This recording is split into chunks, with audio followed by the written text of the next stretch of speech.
पहला तिमोथी 4 अध्याय निकालेंगे और उसमें आज जो ताजा बनना परमेश्वर ने हमें दिया है 6 पद से लेकर 16 पद तक हम लोग प्रियंका के साथ पढ़ेंगे। प्रियंका खड़े होकर इन वचनों को पढ़ेगी और वचन पढ़ने के बाद प्रियंका आपको बोलना है परमेश्वर अपने वचन के पढ़े और सुने जाने पर आशीष दे। आमीन। फिर आपको बैठना है। सब ध्यान सुनिए 6 से लेकर 16 तक। यदि तू भाइयों को इनकी बातों की स्तुति दिलाता रहे तो मसीह यीशु का अच्छा सेवक ठहरेगा और विश्वास और उससे अच्छे उपदेश की बातों से जो तू मानता आया है तेरा पालन पोषण होता रहेगा।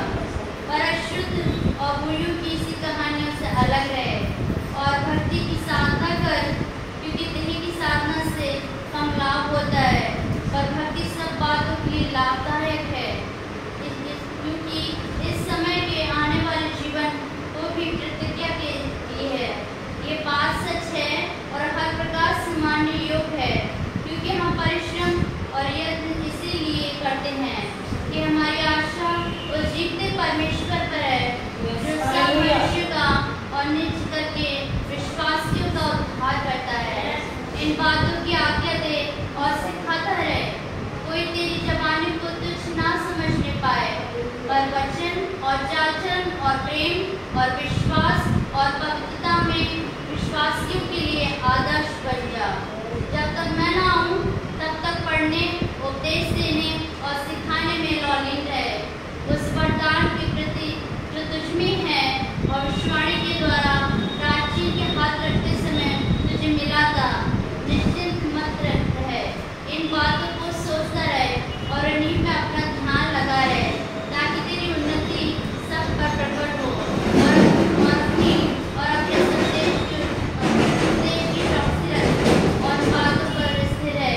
क्योंकि यदि ऐसा करता रहे तो तू अपने और अपने सुनने वालों के लिए भी उद्धार का कारण होगा।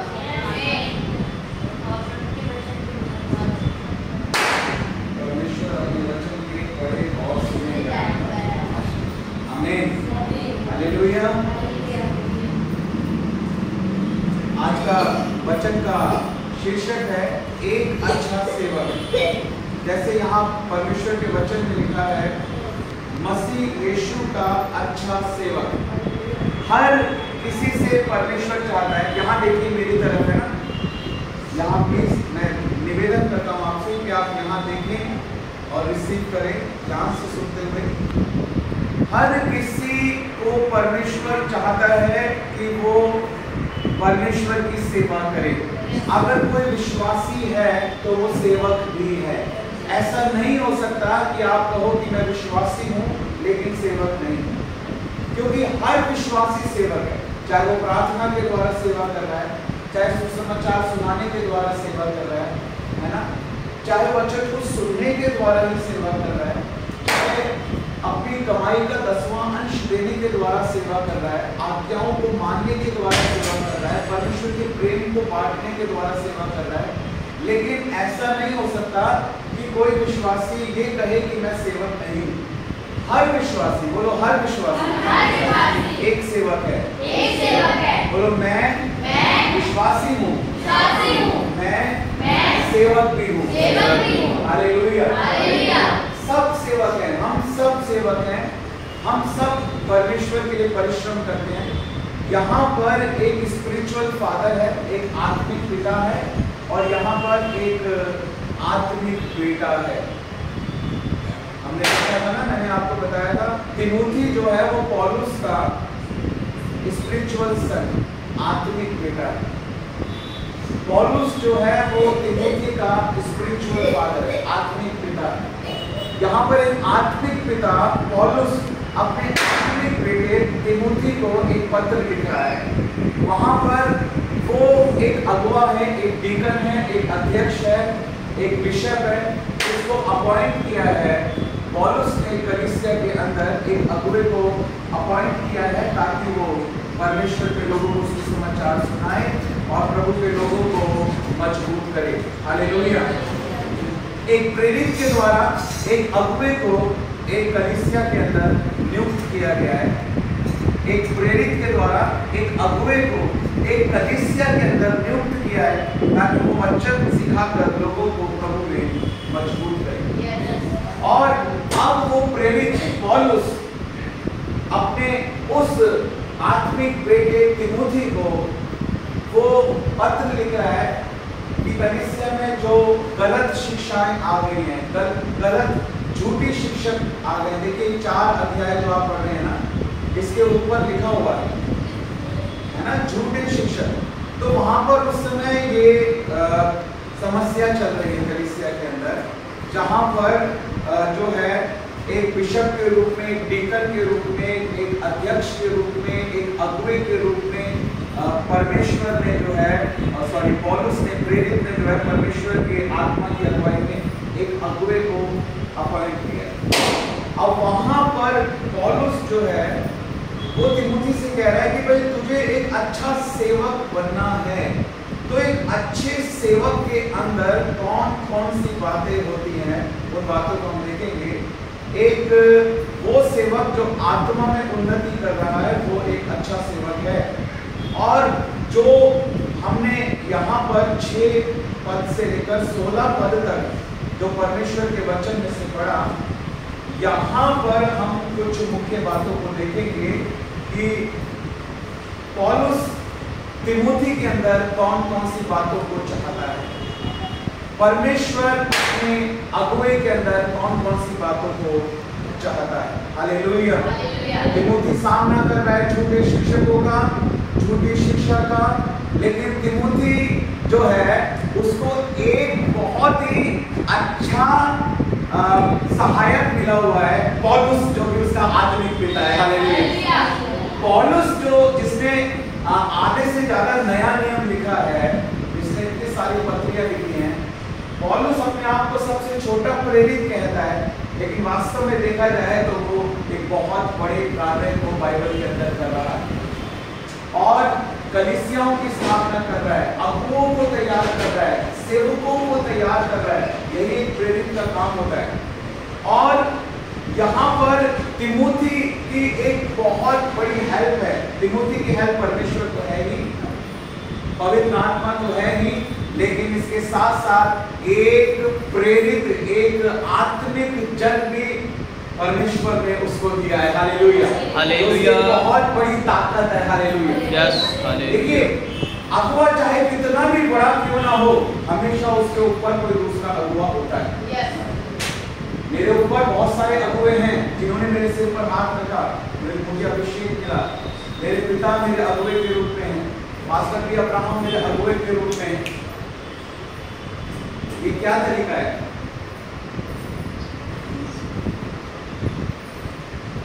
प्रार्थना चल रही है, वचन चल रहा है, आप चुटकी बजा के बुला रहे हो।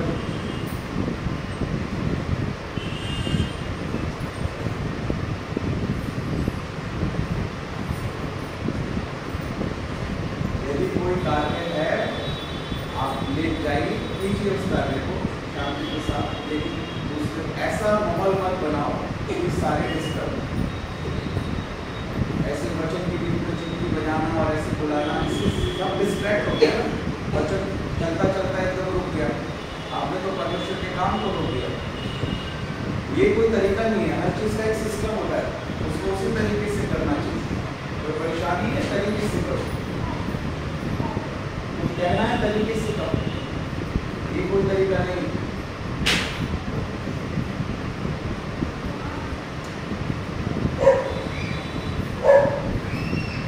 तो मैं आपको क्या बताना चाहता हूँ कि तिमोथी की एक बहुत बड़ी हेल्प थी और वो था पौलुस, एक आत्मिक पिता।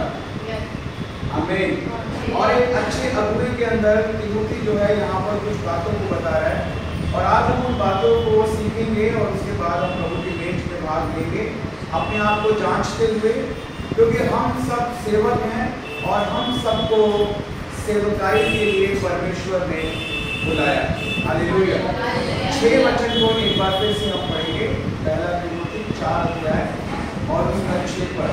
यहाँ लिखा है, यदि तू भाइयों को इन बातों की स्तुति दिलाता रहेगा तो मसीह यीशु का अच्छा सेवक ठहरेगा। विश्वास और उस अच्छे उपदेश की बातों से जो तू मानता आया है तेरा पालन पोषण होता रहेगा। हालेलुया।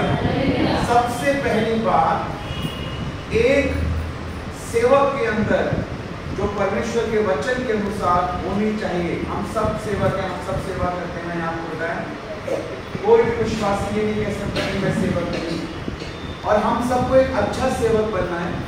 और एक अच्छे सेवक के अंदर पहली बात जो यहाँ पर लिखी है वो लिखा है विश्वास और अच्छा उपदेश मानने के द्वारा हम एक अच्छा सेवक बनते हैं। विश्वास करने के द्वारा, बोलिए विश्वास करने के द्वारा। विश्वास, हालेलुया। और क्या विश्वास करना है? जो परमेश्वर के वचन में लिखा है उन बातों पर हमको विश्वास करना है। हालेलुया। किसी संसारिक व्यक्ति की बात पर नहीं, या कथा कहानियों पर नहीं, रीति रिवाजों पर नहीं। हमें जो विश्वास करना है वो परमेश्वर के वचन पर विश्वास करना है, क्योंकि परमेश्वर का वचन ही हमारे विश्वास का आधार है। विश्वास और अच्छा उपदेश, बोलो अच्छा उपदेश। हालेलुया। विश्वास और अच्छा उपदेश मानने के द्वारा, बोलो मानने के द्वारा। अच्छे से बोलो, मानने के द्वारा। ये लोग लिख रहे हैं, बहुत ही अच्छी बात है अगर आप इसको नोट कर रहे हैं। पहली बात, अगर हम एक अच्छा सेवक बनना चाहते हैं तो हमें विश्वास और अच्छे उपदेश को मानना है, परमेश्वर के वचन को मानना है, परमेश्वर की आज्ञाओं को मानना है। हालेलुया। हमें अच्छा उपदेश मानना। अच्छा उपदेश क्या है? जो परमेश्वर के वचन के अनुसार है। हालेलुया। वो अच्छा है जो परमेश्वर के वचन के अनुसार है, उस पर विश्वास करना है जो परमेश्वर के वचन के अनुसार है। दूसरी बात को देखेंगे, 7 पद के अंदर लिखा है, पर अशुद्ध और बूढ़ियों की सी कहानियों से अलग रहे। अशुद्ध और बूढ़ियों की सी कहानियों से अलग रहे और भक्ति की साधना कर। देखिए दूसरी बात यहाँ पर जो 7 पद में लिखा है, अशुद्ध, बोलिए अशुद्ध। अशुद्ध वो है जो शुद्ध नहीं। अशुद्ध क्या चीज होती है? जो शुद्ध नहीं है। और शुद्ध क्या होता है? जो पवित्र होता है। शुद्ध मतलब पवित्र, इसके अंदर कोई मिलावट नहीं। तो अशुद्ध वो चीज होती है जिसके अंदर कोई चीज की क्या होती है? मिलावट होती है। अगर किसी चीज के अंदर कोई चीज मिलावट है तो फिर उसको शुद्ध नहीं कहा जा सकता। शुद्ध सोना जिसमें मिलावट नहीं, शुद्ध दूध जिसके अंदर मिलावट नहीं। तो शुद्ध वो चीज है जिसके अंदर कोई मिलावट नहीं होती है। अशुद्ध अगर वचन के अलावा कोई भी संसारिक चीज की मिलावट किसी उपदेश के अंदर या बात के अंदर है तो उससे अलग रहना है हमको। आमीन। हमें उसको एक्सेप्ट नहीं करना है, हमें उसको रिसीव नहीं करना है। देखो इस बात को समझो, जैसे ये है, यहाँ देखो, मुझे जो मिलता है मैं जहाँ जाता हूँ वही उठा लेता हूँ। जहाँ जिस चर्च में होता हूँ जो दिखाई देता है वही उठा लेता हूँ। तो यहाँ मुझे ये दिखाई दिया। अब देखो यहाँ पर इस बात को मैं आपको ऐसे समझाऊंगा प्रैक्टिकली। ये अदन की वाटिका है और ये वो पेड़ है जिसका फल खाने के लिए परमेश्वर ने मना किया। अच्छे और बुरे ज्ञान के फल का वृक्ष, इसका फल मत खाना, बाकी तुम सारे पेड़ों के फलों को खा सकते। अब क्या करना था? अब ये करना था कि आदम और हवा को उस चीज से जिससे परमेश्वर ने मना किया था एक दूरी बनाकर रखनी थी, उससे अलग रहना। आदम ने गलती नहीं की, आदम अलग ही रहा, लेकिन हवा ने गलती की। हवा ने क्या गलती की? जब उसे कहा गया सुंदर है, अच्छा है, तुम परमेश्वर के जितने बुद्धिमान हो जाओगे, तो वो उसने गलती की। वो ऐसे टूट के तो उसके पास आया है, वो उस पेड़ के पास थे, उसने उस फल को छू के देखा, वाह अच्छा है, फिर उसको तोड़ा और खा लिया और अपने पति को भी खाने के लिए भेजा।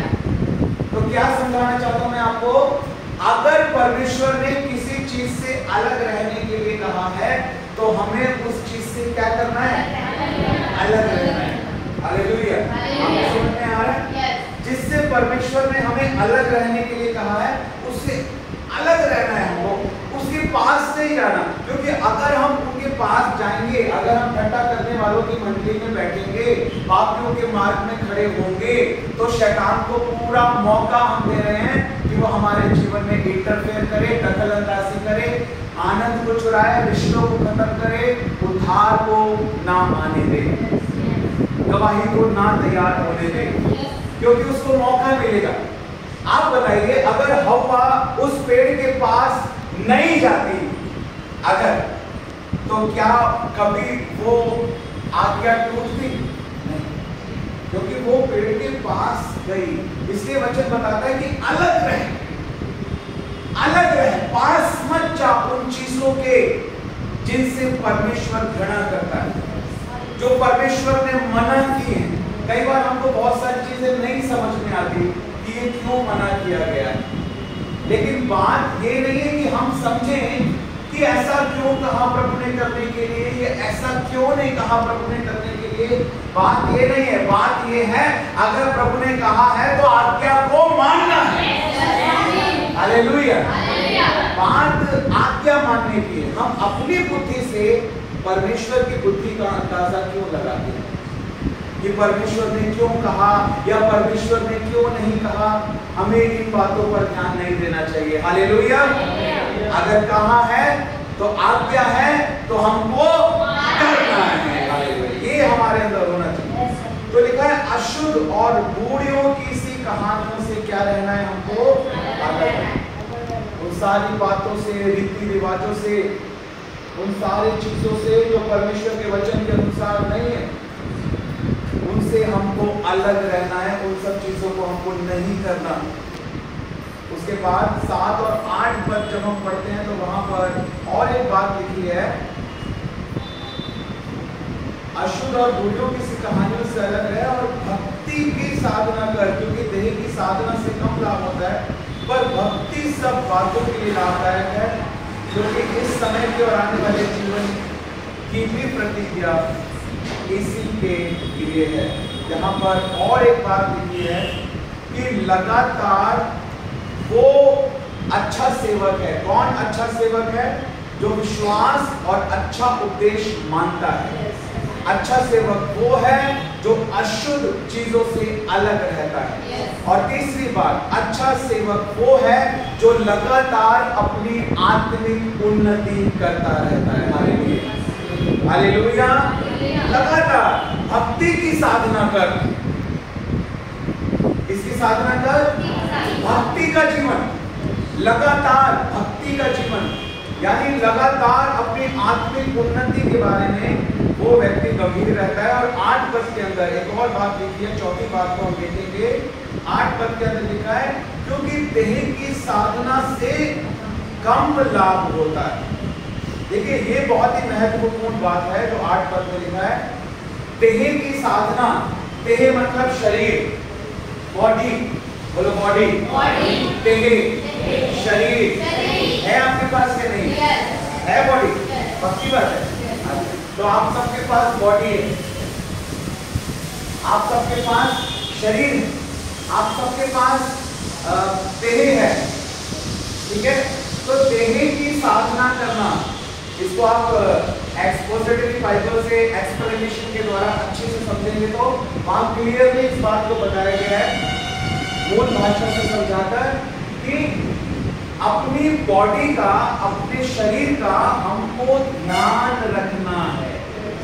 एक अच्छा सेवक वो होता है जो अपने शरीर का ध्यान रखता है। हालेलुया।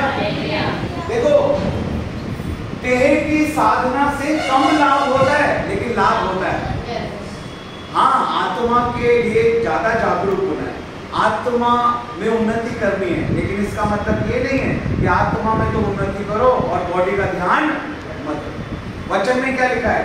वचन में लिखा है कि देह की साधना से कम लाभ होता है, लेकिन लाभ तो होता है। हालेलुया। कम होता है लेकिन होता है। इसका मतलब अपनी बॉडी का हमें ध्यान रखना है। और ये हमारी जो बॉडी है ना, जो हमारा शरीर है, जो हमारी देह है, वचन में लिखा है क्या तुम नहीं जानते कि तुम्हारी देह पवित्र आत्मा का मंदिर है और परमेश्वर का आत्मा तुम्हारे अंदर है। इसका मतलब ये कि जैसे ये भवन है, आप इसका ध्यान रखते हैं, अच्छे से पेंट कराया, अच्छे से फ्लैक्स लगाया, अच्छे से वेदी लगाई, अच्छे से कारपेट बिछाया, अच्छे से पेंट किया, अच्छे से पर्दे लगाए, अच्छे से लाइट लगाई, सीलिंग लाइट लगाई, बढ़िया से सब चीजों का इंतजाम किया। तो क्या किया? हमने इस भवन का ध्यान रखा। ऐसे ही ये जो बॉडी है, ये भी पवित्र आत्मा का मंदिर है। परमेश्वर हमारे अंदर रहता है। हालेलुया। देखिए, पहले मैं आया, बहन कविता की तबीयत खराब थी, तो मैंने पहले उनके लिए प्रार्थना की, उनके सिर पर हाथ रखा, उनके लिए प्रार्थना की। दूसरा मैंने उनको कहा कि अब जो है, क्योंकि हाथ रखने से पता लग रहा था कि काफी गर्म हो रहा है, बुखार हो रहा है, तो मैंने कहा अब ऐसा कीजिए, आप ये दवाई लीजिए, ये खाइए, कुछ खा के आप ये दवाई खाइए। तो क्या हुआ? उनको अब वो बैठ पा रही है, प्रभु का वचन सुन पा रही है ना, अब वॉमिटिंग नहीं आ रही है। तो हमें शरीर का ध्यान रखना है।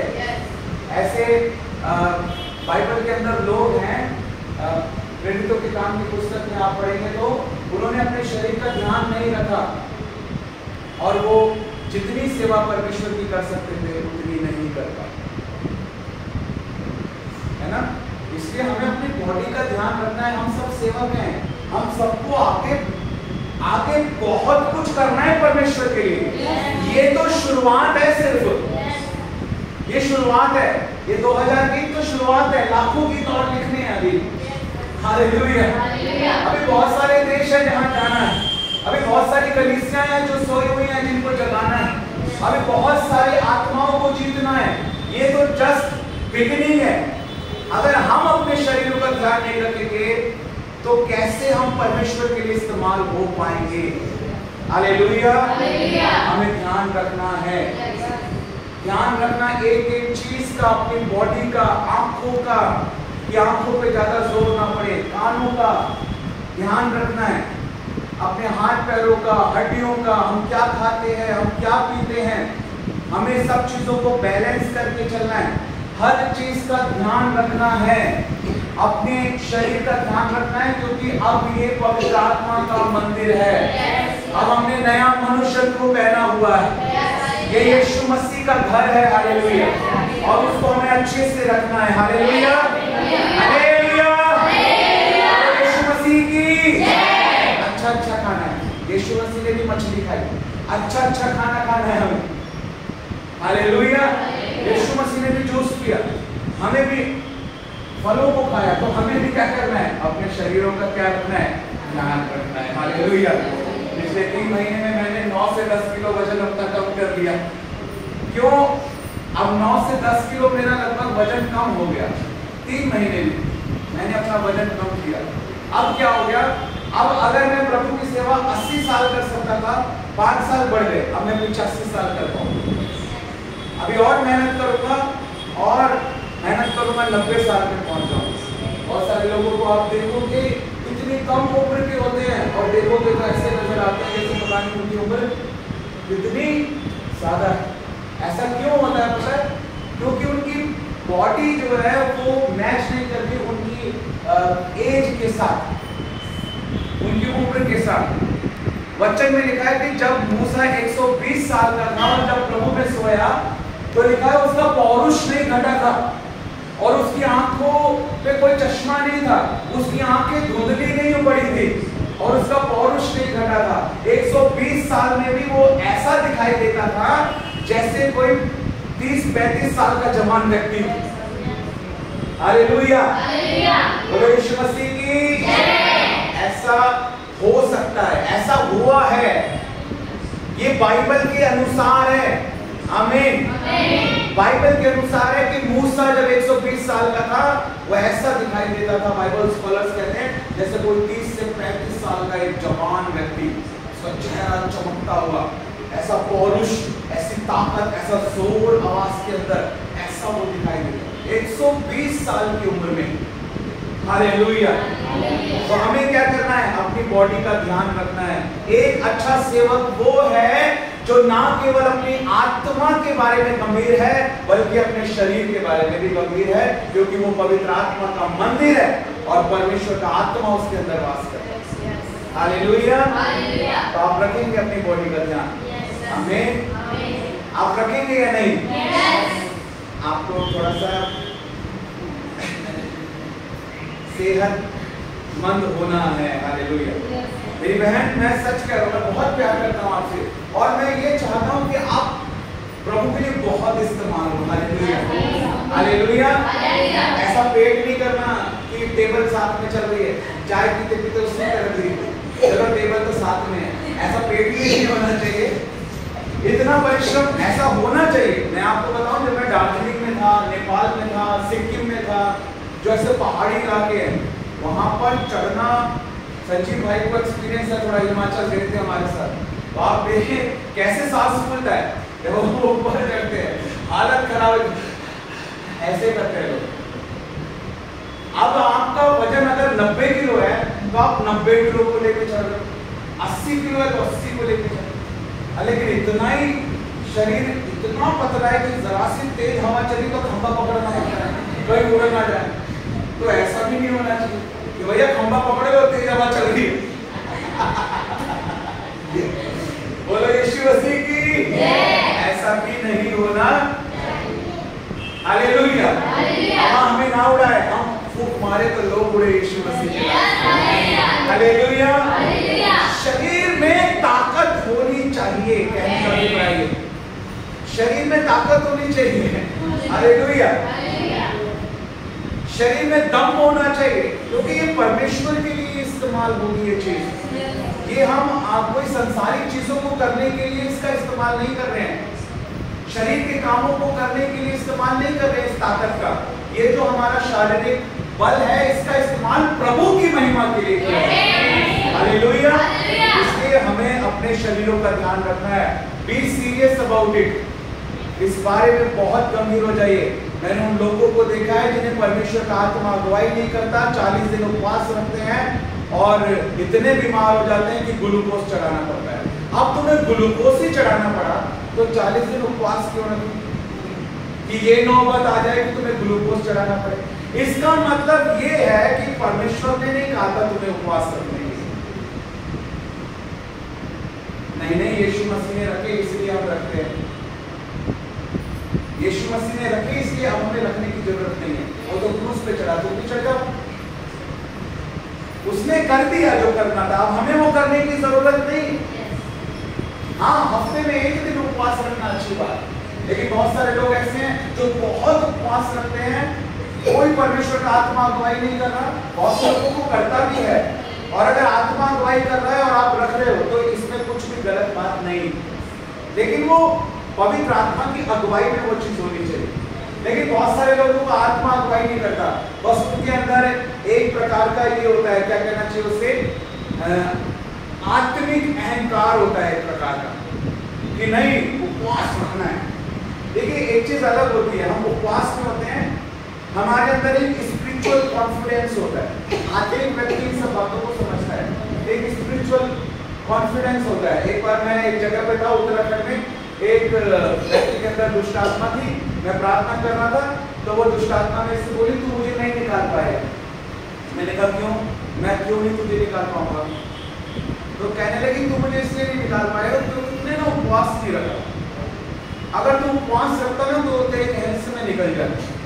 मैंने कहा अच्छा, तो बाइबल कोट करके देने लगी कि देख बाइबल में लिखा है, दुष्ट आत्मा बोल रही है वचन, जैसे यीशु मसीह को बोल रही है कि देख बाइबल में लिखा है कि ये जाति बिना प्रार्थना उपवास के नहीं निकलेगी, इसलिए मैं नहीं निकलूंगी। तो मैंने उससे एक बात बोली, परमेश्वर के आत्मा ने मेरी अगुवाई की। मैंने कहा मैंने उपवास नहीं रखा, मैं तुझे अपने नाम से थोड़ी निकाल रहा हूँ, मैं तुझे उस यीशु नाम से निकाल रहा हूँ जिस यीशु ने 40 दिन उपवास रखे थे। अब मुंह बंद कर और निकल जा, उसी समय उसमें से निकल जा। हालेलुया। अपने उपवास के ऊपर नहीं, यीशु मसीह के उपवास के ऊपर। जो कोई घमंड करे वो प्रभु पर घमंड करे।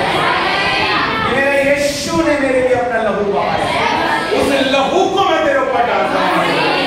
हालेलुया। यीशु मसीह कर चुका है। हमको हर चीज को बैलेंस करना है। बहुत सारे लोग ऐसे हैं जो 6 घंटे प्रार्थना करते हैं, 10 घंटे प्रार्थना करते हैं, 4 घंटे प्रार्थना करते हैं, लेकिन वचन कितनी देर पढ़ते हैं, वचन कितना मनन करते हैं। ये कुछ इस तरह से है कि पानी बहुत पीते हैं लेकिन खाना नहीं खाते। आपका डाइजेशन कभी अच्छा नहीं होगा। बैलेंस बनाना बहुत जरूरी है। रोटी भी खानी है और पानी भी पीना है, तब बैलेंस बनेगा। बहुत सारे लोग ऐसे हैं कि प्रार्थना करते हैं लेकिन वचन नहीं पढ़ते। वो कभी भी ग्रो नहीं कर पाएंगे, ना तो वो फिजिकली ग्रो कर पाएंगे, क्योंकि हमारी फिजिकली ग्रोथ भी हमारी स्पिरिचुअल ग्रोथ के ऊपर ही डिपेंड करती है। अगर आत्मिक उन्नति होगी तो ही शारीरिक उन्नति होगी, भलाई आएगी, चंगाई आएगी, तभी हमारे मन अच्छे होंगे। इसलिए हमको हर चीज को स्पिरिचुअली भी बैलेंस करके चलना है। हफ्ते में एक दिन उपवास, ठीक है, आज शुक्रवार है, आज शाम को 6 बजे तक मैं कुछ नहीं खाऊंगा। उपवास के साथ परमेश्वर की उपस्थिति में बैठना, उपवास का मतलब ये होता है। उपवास का मतलब ये कि 40 दिन उपवास रख लिए और जैसे रोज रूटीन चलता है वैसे ही रूटीन चल रहा है, वो कोई उपवास नहीं होता है। उपवास वो होता है कि अब प्रभु को ज्यादा समय नहीं दे पा रहे, आज उपवास रखेंगे, शाम तक बाइबल पढ़ेंगे 6 घंटा, 6 घंटे प्रार्थना करेंगे, 12 घंटे का उपवास करेंगे, तब तो वो उपवास है, क्योंकि आपने परमेश्वर की उपस्थिति में समय बिताया। उपवास का मतलब होता है परमेश्वर की उपस्थिति में समय बिताना। उपवास का मतलब ये नहीं कि जैसे रोज की दिनचर्या चल रही है वैसे रोज दिनचर्या चल रही है, बहुत सारे काम चल रहे हैं और प्रभु की उपस्थिति में हम समय नहीं दे रहे हैं, वो उपवास नहीं होता है। उपवास का मतलब बाकी सारी चीजें छोड़कर प्रभु की उपस्थिति में, वचन में, प्रार्थना में हमको बैठना है, परमेश्वर के साथ समय हमको बिताना है। Hallelujah, hallelujah. परमेश्वर के निकट लेकर आता है उपवास हमको, परमेश्वर की उपस्थिति में हमको रहना है, उपवास वो होता है। तो इस बात को गंभीरता से लें कि अच्छा सेवक वो है जो उपदेश को मानता है, वचन के अनुसार उसका विश्वास होता है, अशुद्ध बातों से दूर रहता है, अपनी आत्मिक उन्नति के बारे में गंभीर होता है और परमेश्वर के मंदिर का यानी उस देह का जो परमेश्वर ने दिया है उसका ध्यान रखता है। 5वीं बात, जब 10वें पद में हम देखते हैं कि पौलुस क्या बता रहा है पवित्र आत्मा से प्रेरित होकर तिमोथी को, अपने आत्मिक बेटे को, कि तू जो एक अगुआ है तेरे अंदर और क्या चीज होनी चाहिए। 10 पद में लिखा है, क्योंकि हम परिश्रम और यत्न इसलिए करते हैं कि हमारी आशा उस जीवित परमेश्वर पर है जो सब मनुष्यों का और निज करके विश्वासियों का उद्धार करता है। 5वीं बात, एक अच्छा सेवक वो होता है जो प्रभु में परिश्रम करता है और आशान्वित रहता है। हालेलुया। जो प्रभु में परिश्रम करता है और उसे इस बात के ऊपर पूरा यकीन होता है, आश्वस्त होता है, निश्चिंत होता है बिल्कुल इस बात से कि मैं प्रभु के लिए कर रहा हूं जो कुछ कर रहा हूं और ये प्रभु के लिए ये परिश्रम किया जा रहा है और मेरी आशा जो है वो किसी मनुष्य के ऊपर नहीं बल्कि मेरे जीवित परमेश्वर के ऊपर है। हालेलुया, यीशु मसीह की हमें परिश्रम करना है और आशान्वित रहना है। उसके बाद 11 पद में आ जाएंगे। 11 पद में लिखा है, इन बातों की आज्ञा दे और सिखाता रहे। बोलो सिखाता रहे। यानी हमें वचन को सीखते रहना है और हमें वचन को सिखाते रहना है। सिखा नहीं लिखा बल्कि पौलुस कह रहा है सिखाता रहे, सिखाता रहे, करता रहे। एक दिन घुटने टिकेंगे यीशु मसीह। प्रार्थना करता रहे, वचन सीखता रहे, सिखाता रहे, तेरी प्रार्थना का उत्तर आ रहा है। हालेलुया। कई बार हम क्या करते हैं, करते रहते। अभी उत्तर बिल्कुल पास में है, वहीं पर कई बार हम हार मान लेते हैं, बिल्कुल पास, और उसके बाद पीछे हो जाते हैं। फिर दोबारा प्रार्थना वचन, फिर वहां तक पहुंचना पड़ता है। आप समझ रहे हैं जो मैं आपको समझाना चाहता हूं? हालेलुया। लिखा है सिखाता रहे, मांगो मतलब मांगते रहो, डोंट गिव अप, लॉलीन रहो उस चीज में। देखो 13 पद के अंदर लिखा है, जब तक मैं ना आऊं तब तक पढ़ने और उपदेश देने और सिखाने में लॉलीन रहे, करता रहे। Hallelujah, hallelujah. प्रार्थना करता रहे, सुसमाचार सुनाता रहे, उपवास रखता रहे, वचन को मनन करता रहे, प्रभु के कामों को करता रहे। हालेलुया। नेवर गिव अप, हार मत मानो। हालेलुया, हार मत मानो। हालेलुया। यही नेचर पवित्र आत्मा का है। पवित्र आत्मा कभी हार नहीं मानता। परमेश्वर का आत्मा कभी हार नहीं मानता।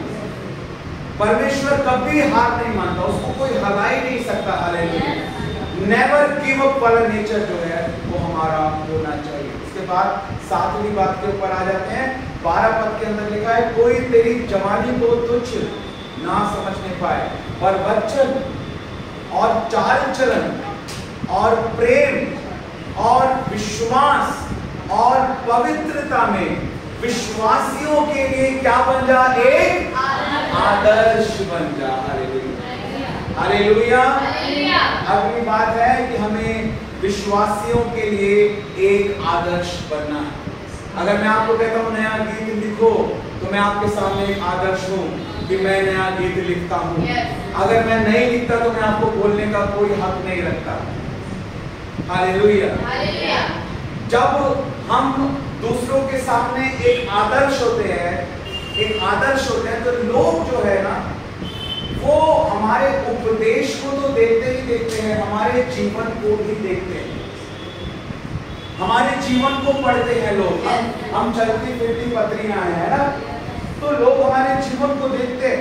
हम सबको ये बात समझनी है, क्योंकि हम सब सेवक हैं, हम सब परमेश्वर की सेवा करते हैं, हम सबको परिश्रम करना है, हम सबको विश्वासियों के लिए एक आदर्श बनना है। Hallelujah, hallelujah, hallelujah. नेक्स्ट अगली बात के ऊपर आ जाएंगे। 8वीं बात जो कि बहुत ही महत्वपूर्ण बात है, 14 पद में लिखा है, उस वरदान के प्रति, कल हमने यही किया था ना, हाथ रखने के द्वारा, प्रेरितों के हाथ रखने के द्वारा वरदान दिए जाते हैं। तो ये कल का और आज का जो संदेश है ना, ये दोनों एक ही कॉन्टेक्स्ट में, एक ही संदर्भ में। जो कल संदर्भ चला था वही संदर्भ आज चल रहा है। मैं संदर्भ में पढ़ा रहा हूँ आपको। मैंने 5 साल बाइबल कॉलेज किया हुआ है। Hallelujah, hallelujah. मास्टर डिग्री की हुई है, डॉक्टरेट मेरी अगले साल पूरी हो जाएगी, पीएचडी। तो मैं आपको जो चीज समझा रहा हूँ बाइबल का ज्ञान रखते हुए समझा रहा हूँ। मैंने आपको एक चीज और बताई थी ना, बाइबल में बहुत सारी बात, जब फलों की बात होती है तो लोग सीधा गलातियों 5:22-23 पे पहुंच जाते हैं कि पवित्र आत्मा का फल। लेकिन वहां पर जब फल की बात हो रही है तो वो पवित्र आत्मा के फलों की नहीं, हर जगह बात हो रही है।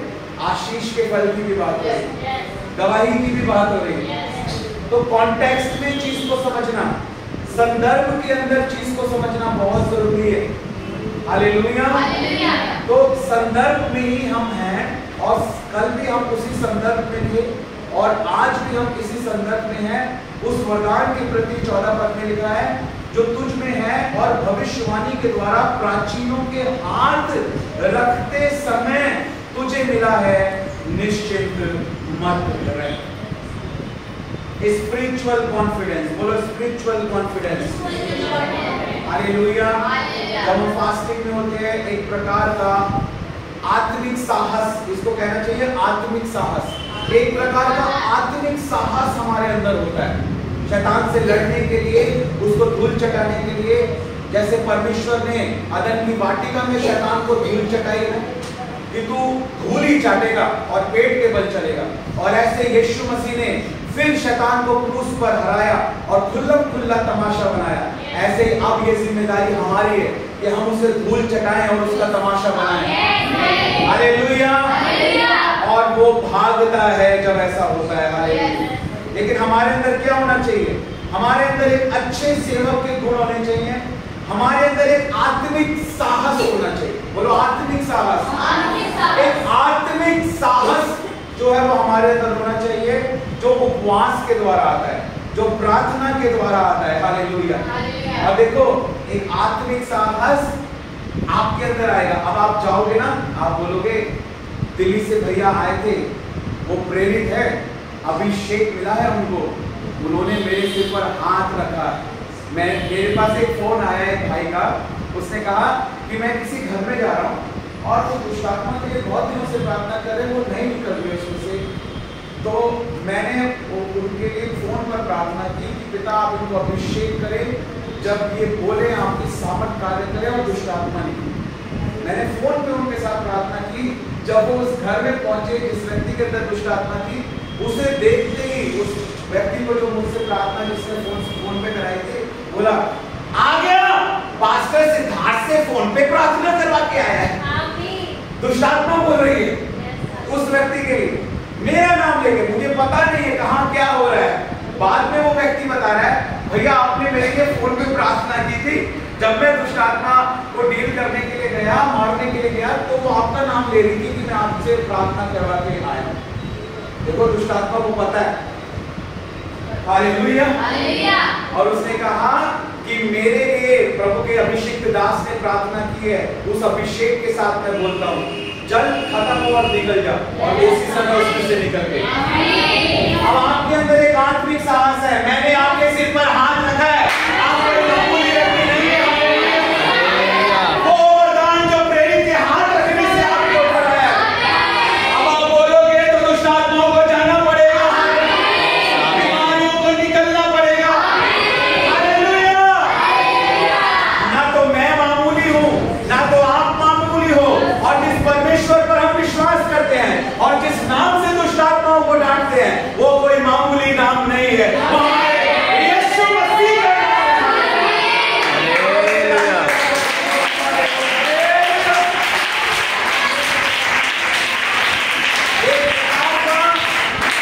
ये आत्मिक साहस हमारे अंदर होना चाहिए। पौलुस कह रहा है घबरा मत, तीमुथी से कह रहा है। क्यों घबराता है? मैंने तेरे सिर पर हाथ रखा, भूल गया? मैं आपसे कह रहा हूं आप भूलिएगा मत, भूलिएगा मत, मैंने आपके सिर पर हाथ रखा। परमेश्वर के और बहुत से दास लोगों के हाथ आपके सिर के ऊपर रखे गए, आपके लिए प्रार्थना की गई है। हालेलुया। हालेलुया। आप जब किसी को कमांड कर रहे हैं, आप एक चैनल के साथ जुड़े हुए हैं और वो चैनल यहाँ आता है, इसलिए दुष्ट आत्मा को जाना पड़ेगा, कमजोरियों को जाना पड़ेगा। हालेलुया। होगा यीशु मसीह के नाम से होगा, उस अभिषेक के द्वारा होगा जो परमेश्वर ने दिया है, जिससे परमेश्वर का राज्य बढ़े और लोग विश्वास करें, आत्माएं बचाई जाए और प्रभु यीशु मसीह के नाम को सारी महिमा मिले। हालेलुया। कॉन्फिडेंस हमारे अंदर होता है, पता है, एक कॉन्फिडेंस होता है हमारे अंदर, एक आत्मिक साहस होता है हमारे अंदर।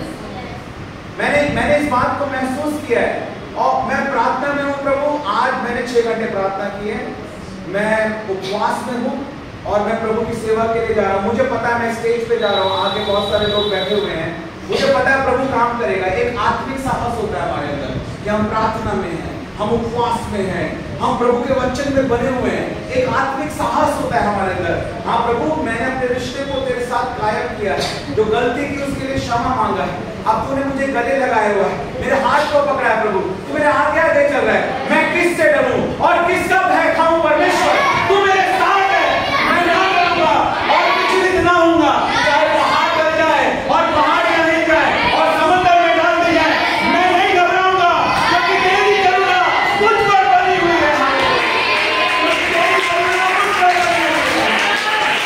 चाहे कुछ भी हो, चाहे कुछ भी हो, चाहे समुद्र फेल उठाए, चाहे कितना विरोध हो, चाहे कुछ भी हो, मैं ना डरूंगा, मैं ना घबराऊंगा, तू मेरे साथ है।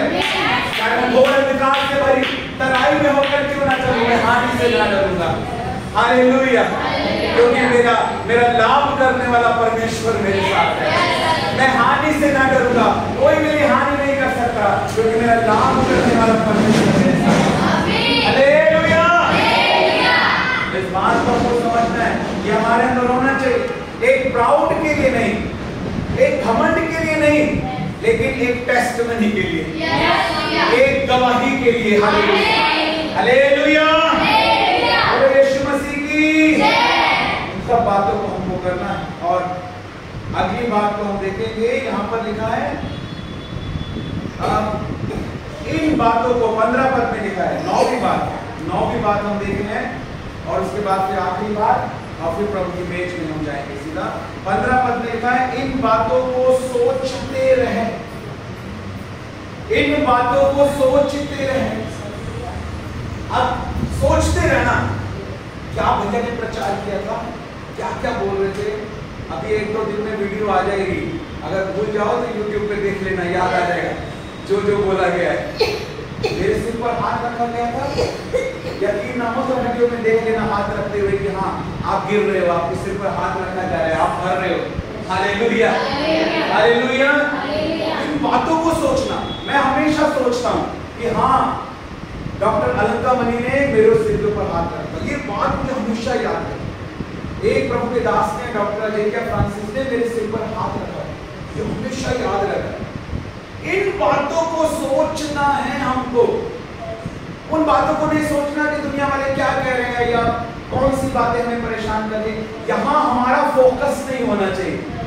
मैं आपको एक उदाहरण देता हूँ, मैं बरेली से, और सॉरी मैं दिल्ली से बरेली आया, अब मैं बरेली से दिल्ली जाऊंगा। अब मैं NH 530 या NH 9 के ऊपर हूँ, और मैं हाईवे के ऊपर जा रहा हूँ, गाड़ी में हूँ, अकेला हूँ, मैं जा रहा हूँ, परमेश्वर मेरे साथ है। लेकिन अब मैं जब जा रहा हूँ तो मेरा फोकस क्या है? इधर एक ढाबा आ रहा है, खाने का ढाबा, इधर एक पेड़ है, आगे गाड़ी जा रही है, उधर एक बाइक चल रही है। लेकिन फोकस क्या है कि मुझे इस रोड के ऊपर रहना है और मुझे दिल्ली पहुंचना या मुझे बरेली पहुंचना। रास्ते में कुछ चीजें आ रही हैं, निकलती जा रही है, कुछ इधर से तेरे निकट 1000, तेरे बाएं और 10,000, लेकिन सब हो रहा है, लेकिन मुझे कोई फर्क नहीं पड़ रहा, मैं तो चलता जा रहा हूँ, बढ़ता जा रहा हूँ। लेकिन होता क्या है, कई बार हमारे जीवन में जब डिस्ट्रैक्शन आता है, उसने ये बोल दिया, वो मेरे बारे में ऐसा सोचता है, वो ऐसा कह रही थी, वो ऐसा कह रहा था। तो क्या ये डिस्ट्रैक्शन आता है तो क्या गाड़ी रोक ली, अब वहीं रुके हुए हैं, हाँ ढाबा ढाबा ढाबा, पेड़ पेड़ पेड़। अरे आगे बढ़ो, रुको क्यों हो गए? डिस्ट्रैक्शन को हटाओ, तुम अपने फोकस करो ना, तुम्हें जहां जाना है तुम उस दिशा में आगे बढ़ो, उस उद्देश्य को सोचो जहां तुम्हें जाना है, क्योंकि वहां तुम्हारे लिए परमेश्वर ने आशीष ठहराई है। आप समझ रहे हो मैं आपको क्या समझ रहा हूं? अपने फोकस को नहीं हटने देना। हमारा फोकस, हमारी डेस्टिनेशन स्वर्ग है, स्वर्ग जाना है हमको। हमारी डेस्टिनेशन है कि यीशु मसीह के साथ हमें 1000 साल तक राज्य करना है। हमारी डेस्टिनेशन है कि हम यीशु मसीह के मुंह से विश्वास योग्य दास सुनना चाहते हैं। हमारी डेस्टिनेशन है कि हम अपनी बुलाहट को पूरा करना चाहते हैं, अपने घरानों को हम प्रभु के पास आते हुए देखना चाहते हैं। ये हमारी डेस्टिनेशन है। हालेलुया। ये है हमारा फोकस, ये है हमारा टारगेट। यहाँ पर हमें अपने फोकस को रखना है। वो घोड़ा देखा है आपने? घोड़े को क्या करते हैं, इधर से लगा देते हैं, इधर ना देख पाए इधर से लगाते हैं, और घोड़ा सिर्फ सामने देखता है और चलता जाता है। लगाम इधर करते तो इधर मुड़ जाता है, इधर करते तो इधर मुड़ जाता है। ऐसा हमको फोकस रखना है अपना। Hallelujah, hallelujah, hallelujah, hallelujah. बोलो यीशु मसीह की। आपके साथ वाले को बोलो अपना फोकस मत जाने देना, बोलो अपना फोकस मत जाने देना। हालेलुया। ये जो जर्नी है ना, जो स्वर्ग जाने की जो जर्नी है, जो यीशु मसीह के साथ राज्य करने की जर्नी है, ये जर्नी ना बड़ी आनंद वाली जर्नी। हालेलुया। ये कोई क्या कहना चाहिए, कोई ऐसी कोई मजबूरी वाली बात नहीं है या कोई दुखी होने वाली बात नहीं है। इस जर्नी के अंदर देखो, स्वर्ग में तो आनंद होगा ही होगा, राज्य में तो आनंद होगा ही होगा, लेकिन यीशु मसीह क्या चाहते हैं, परमेश्वर क्या चाहते हैं कि जो जर्नी में तुम जा रहे हो ना, आगे बढ़ रहे हो, इसमें भी वो आनंद होना चाहिए, क्योंकि उसके निकट आनंद की भरपूरी है। खुशी से करना है जो परमेश्वर की। हालेलुया। उछलते हुए, नाचते हुए, गाते हुए, ताली बजाते हुए परमेश्वर की आराधना करनी है, आनंद से यहोवा की आराधना करनी है। हालेलुया। और अपनी जर्नी को आनंद के साथ पूरा करना है। हालेलुया। हालेलुया। आखिरी बात, आखिरी 10वीं बात के ऊपर हम लोग आ जाते हैं, जो यहाँ पर लिखा है कि इन बातों को सोचता रहे, यानी फोकस कर, इन्हीं पर अपना ध्यान लगाए रहे, यानी फोकस कर। और 16 पद में आखिरी पद में आखिरी 10वीं बात लिखी है, अपनी, बोलो अपनी, अपनी और अपने उपदेश की चौकसी कर, इन बातों पर स्थिर रहे, क्योंकि यदि ऐसा करता रहेगा तो तू अपने और अपने सुनाने वालों के लिए भी उद्धार का कारण है। हालेलुया।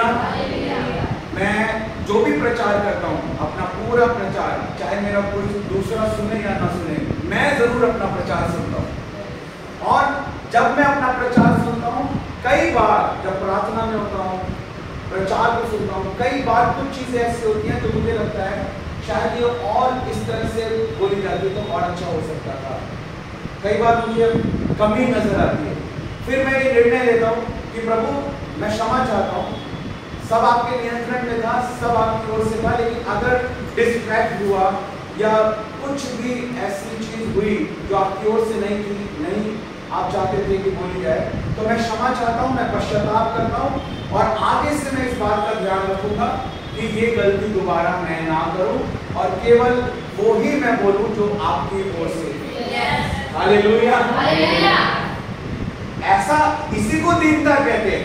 नहीं तो बहुत सारे लोगों को, सेवकों को आप देखोगे जो ऐसे होते हैं, हम तो कभी गलती कर ही नहीं सकते, तुम ही गलत हो, हम तो कभी गलत हो ही नहीं सकते, पता उन्हें कुछ नहीं है ABCD, लेकिन उनके अंदर वो चीज होती है कि हम तो कभी गलत हो ही नहीं सकते। ये ऐसा कुछ भी नहीं होना चाहिए हमारे जीवन में। चाहे हम PhD कर ले, चाहे हम कितने बड़े राज्याभिषेक में चले जाएं, चाहे कितने बड़े सेवक बन जाएं, जब परमेश्वर के पास आए तो घुटने टेक दे और सिर झुका ले। वो दीनता और वो नम्रता की, अगर गलती हुई है तो मैं मानने के लिए तैयार हूँ, सुधरने के लिए तैयार हूँ, क्योंकि मुझे रुकना नहीं है, आगे फोकस के साथ आगे बढ़ना है। हालेलुया। दीनता, ऐसी नम्रता हमारे अंदर होनी चाहिए। सीखना है, सुधरना है और बढ़ना है। हालेलुया। आमीन। ऐसा हमारे अंदर होना चाहिए। अपनी और अपने उपदेश की चौकसी कर। मैं देखता हूं कि जो मैं प्रचार कर रहा हूं, क्या मैं वैसा हूं या नहीं। अगर मैं वैसा नहीं हूं तो मुझे वैसा प्रचार करने का भी कोई हक नहीं। हमें अपने आप को भी देखना है और अपने प्रचार को भी देखना है। हालेलुया। उसका रिजल्ट क्या होगा, देखिए यहाँ पर लिखा है, क्योंकि ऐसा अगर तू करता रहेगा तो क्या लिखा है, क्योंकि यदि ऐसा करता रहेगा तो तू अपने और अपने सुनने वालों के लिए उद्धार का कारण होगा। हालेलुया। हालेलुया। देखिए, ऐसा करने से आप ही का उद्धार नहीं कर रहा, मैं अपना भी उद्धार कर रहा हूं। आप ये सोचो कि नहीं आप ही का उद्धार हो रहा है, मैं आपका तो हो रहा है उद्धार, लेकिन मेरा भी उद्धार हो रहा है। हालेलुया। क्या लिखा है यहाँ पर, ऐसा करने से क्या होता है कि तू अपने और अपने सुनने वालों का भी उद्धार का कारण है। हालेलुया। ये बहुत इंपॉर्टेंट बात है, हमें एक्सेप्ट करना है अगर हम गलत हैं तो, और हमें आगे बढ़ने का निर्णय लेना है। हालेलुया। हालेलुया। अगर मैं गाड़ी से जा रहा हूँ, डिस्ट्रैक्शन आ रहा है, मान लो GPRS गलत हो गया, उसने कोई और रास्ता बता दिया, मैं किसी और रास्ते के ऊपर चला गया, अभी क्या क्या हो रहा है कि अगर मेरा टाइम लिखा हुआ आ रहा था कि मैं 3 घंटे 30 मिनट में दिल्ली पहुंच जाऊंगा, मोबाइल के ऊपर आ रहा है इतने किलोमीटर रह गया, 3.5 घंटे में आप पहुंच जाओगे। लेकिन अभी एक गलत टर्म ले लिया गलती से, जब गलत टर्म ले लिया और वो फॉलो नहीं किया जो वो दिखा रहा था, गलत टर्म लेने के कारण अचानक मैंने देखा कि टाइम बढ़ गया। पहले तो 3.5 घंटे दिखा रहा था कि 3.5 घंटे में दिल्ली पहुंच जाऊंगा, अब भी दिखा रहा 4 घंटे, ये आधा घंटा कैसे बढ़ गया? वो आधा घंटा इसलिए बढ़ गया क्योंकि जो वो रास्ता बता रहा था मैंने वो फॉलो नहीं किया और गलत टर्म ले लिया। समझो मेरी बात को जो मैं आपको समझाना चाहता हूं। यही मार्ग है, यही सत्य, यही जीवन, यही वचन है, यही यीशु मसीह अब ये बता रहा है और कि तुम्हें इस रास्ते पे चलना है। कई बार क्या होता है हम गलत टर्म ले लेते हैं, तो जो बच्चे की आशीष 1 साल में मिलनी चाहिए थी वो 5 साल में मिल रही, क्योंकि गलत टर्म ले लिया इसलिए टाइम बढ़ गया। क्योंकि टाइम पहले 3.5 घंटे दिखा रहा था, मैंने गलत टर्म ले लिया तो अब 4 घंटे दिखा रहा है। यानी वही आशीष जो मुझे 3.5 घंटे में मिल सकती थी अब वो 4 घंटे में मिल रही है। जितनी बार आप इससे हटोगे अपनी आशीष को लेट करो, अपनी ब्लेसिंग को लेट करो, मिलेगी वो आपको लेकिन लेट नहीं। और शैतान क्या चाहता है कि आप उस मंजिल पे, उस स्वर्ग में कभी ना जा पाओ, उस अनंत जीवन को कभी ना प्राप्त कर पाओ। इसलिए वो आपको टर्न लेने के लिए कहता है आप रॉन्ग टर्न पे जाते रहो, आशीष लेट होती रहे और आप इतने फ्रस्ट्रेटेड हो जाओ, छोड़ो यार कोई स्वर्ग नहीं है, कुछ नहीं है, जो पहले थे वही करते हैं। और शैतान का टारगेट पूरा, क्योंकि यही वो चाहता है कि आप यीशु मसीह का इनकार कर दो और आप उद्धार को खो दो और उस कार्य को पूरा ना कर पाओ। वो डिस्ट्रैक्शन जो है वो हमारे ऊपर है कि हम फॉलो करते हैं या नहीं। हमें तो बता रहा है ना रास्ता, हमारे पास तो हमें तो पता है हमें क्या करना है क्या नहीं करना, हम फॉलो नहीं कर रहे तो गलती हमारी है। हालेलुया। इसलिए पौलुस इस बात को समझा रहा है, मैं प्रैक्टिकली समझा रहा हूँ आपको। आज से पहले मैंने कभी ये एग्जाम्पल नहीं दिए जो आपको दे रहा हूँ, ये गाड़ी वाला एग्जाम्पल, ये जीपीआरएस वाला एग्जाम्पल, ये प्रभु की ओर से सारा काम हो रहा है। ये ताजा मन्ना है जो परमेश्वर ने आज सुबह बरसाया है स्वर्ग से आपके लिए। हालेलुया, इसको रिसीव करें। हालेलुया। आप बोले मेरे पीछे, बोले अपनी आंखों को बंद करके, मैं बोलता हूँ आप मेरे पीछे बोले, मैं एक अच्छा सेवक बनने के लिए तैयार हूँ। घुटनों पर बैठ के बोले तो बहुत अच्छा होगा। घुटनों पर बैठकर आंखों को बंद करके अपने हाथों को उठाकर पवित्र आत्मा में एक अच्छा सेवक बनने के लिए तैयार हूँ। पवित्र आत्मा मेरे मददगार, मेरी मदद कर। मेरा विश्वास आपके वचन के अनुसार हो, मैं अच्छे उद्देश्यों को मानूं, अशुद्ध बातों से दूर रहूं, अपनी आत्मिक उन्नति के बारे में गंभीर बनूं, अपने शरीर का ध्यान रखूं क्योंकि ये परमेश्वर का मंदिर है, ताकि परमेश्वर के लिए बहुत इस्तेमाल हो पाऊं। प्रभु में परिश्रम करूं, मेरा परमेश्वर जीवित है, मैं सीखता रहूं और सिखाता रहूं और आत्मिक बातों में मौलीन रहूं, विश्वासियों के लिए आदर्श बनूं, मेरे अंदर आत्मिक साहस हो। हालेलुया। मैं इन्हीं बातों पर अपना ध्यान लगाऊं। परमेश्वर के दास ने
करो